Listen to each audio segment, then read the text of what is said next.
صدیقہ کائنات رضی اللہ تعالی عنہ افسردہ ہو کر اجازت لے کر اپنے باپ کے گھر آئیں، صدیق اکبر کے گھر آئیں، یہ سوچتے ہوئے کہ ماں کو درد دل سناؤں گی، باپ کے سامنے آنسو بہاؤں گی، لیکن فرماتی ہیں گھر پہنچی تو ماں بھی آنسو میں ڈوبی ہوئی ہے، باپ بھی قرآن کی تلاوت کرتے ہیں اور زارو قطار رو رہے ہیں۔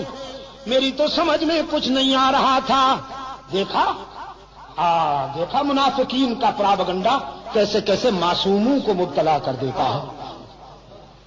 فرماتی ہیں سمجھ میں کچھ نہیں آ رہا تھا کہ میرے گھر کیا قیامت ٹوٹ گئی۔ یہ تو ام مصطح کی زبانی پتہ چلا کہ عائشہ کتنی بھولی ہے تو، تیرے خلاف تو مستقل محاذ بن چکا ہے، مستقل محاذ بن چکا ہے، تیری کردار کشی کے لیے لمبی چوڑی دلیلیں دی جا رہی ہیں، افسانے گھڑے جا رہے ہیں، کہانیاں گھڑی جا رہی ہیں، قسمیں اٹھائی جا رہی ہیں کہ عائشہ ایسی ہے، عائشہ ویسی ہے، تجھے تو پتہ ہی نہیں ہے کسی بات کا۔ فرماتی ہے میں اس قدر متاثر ہوئی کہ بے ساختہ بخار میں مبتلا ہو گئی، گھر کے اس کونے میں چلی گئی مصلی اٹھا کر جہاں مکمل اندھیرا تھا، تنہائی تھی۔ ماں نے گھبرائی ہوئی بیٹی کو مصلی اٹھا کر جاتے دیکھا، سوچا کہیں جان سے نہ مار ڈالے خود کو، پوچھا بیٹی کہاں جاتی ہو؟ عائشہ نے کہا چپ رہیے، گھبرائیے نہیں، ہائی کورٹ تو ناراض ہو گیا ہے، ذرا سپریم کورٹ کا دروازہ کھٹکھٹانے جا رہی ہوں، اب اس کے دروازے پہ آنسو بہانے جا رہی ہوں جہاں آدم روتے ہیں، زکریا روتے ہیں، ابراہیم روتے ہیں، یونس روتے ہیں، اور سب کے آنسو پوچھے جاتے ہیں۔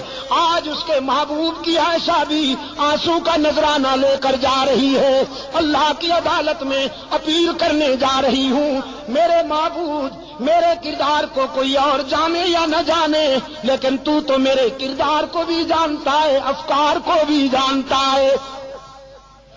یہاں عائشہ نے آنسو کی برسات میں اللہ کی عدالت میں اپیل کر دی، وہاں رحمت عالم صلی اللہ علیہ وسلم نے صحابہ کا اجلاس بلا لیا، صحابہ کا اجلاس بلا رکھا ہے۔ میرے آقا نے فرماتے ہیں بتاؤ کیا کروں، عائشہ کے معاملے میں رائے دو، کیا کروں؟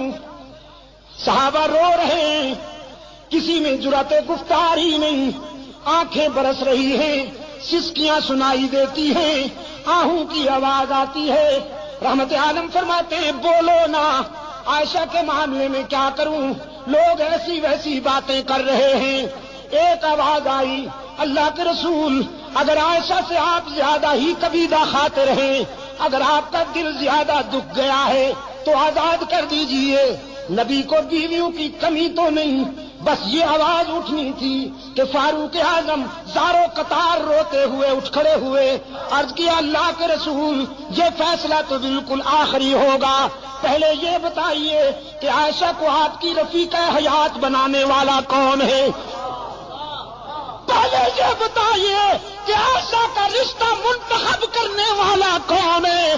اس نسوانی پیکر کو آپ کے خانوادہ اقدس میں بھیجنے والا کون ہے؟ پہلے یہ ہمیں بتائیے، ہم اس سے پوچھیں گے کہ تم نے کس کے لیے کون سا رشتہ منتخب کیا تھا۔ رسول کی انگلی آسمان کی طرف اٹھ گئی، اللہ کے رسول کے خاموش کنارے نے، خاموش اشارے نے بلاغت کے دریا بہا دیے، فصاحت کے سمندر موجزن کر دیے۔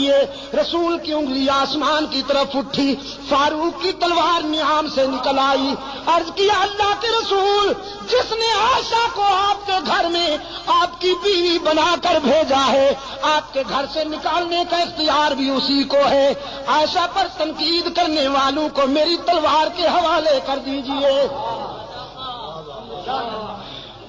ان سے میری تلوار نمٹے گی، انہیں تو میں سمجھوں گا۔ رحمت عالم صلی اللہ علیہ وسلم کی آنکھوں میں آنسو تھے، لبوں پہ مسکراہٹ چمک گئی، فرمایا جزاک اللہ ابن خطاب، جزاک اللہ، تو نے میرے دل کی گرانیاں دور کر دی، تو نے میرے ذہن کی گرانیاں دور کر دی، جزاک اللہ میرے عمر۔ بس فیصلہ وہیں سے ہوگا۔ اب میں بھی اسی کے فیصلے کا منتظر ہوں، تم بھی اسی کے فیصلے کا انتظار کرو، ہم سب اللہ کے فیصلے کے منتظر ہوں گے۔ یہاں سے نعرہ تکبیر، نعرہ تکبیر، اسلامی انقلاب، شان صحابہ، شان صحابہ، مولانا عبد المجید شاہ ندیم، مولانا ضیاء الرحمان فاروقی، حضرت مولانا محمد ایوب جان پنوری، چترال کے غیور عوام، مجاہدین افغانستان، ہم سب اللہ کے فیصلے کا انتظار کریں گے۔ میرے آقا یہاں سے اٹھے اور چترال کے روشن ضمیروں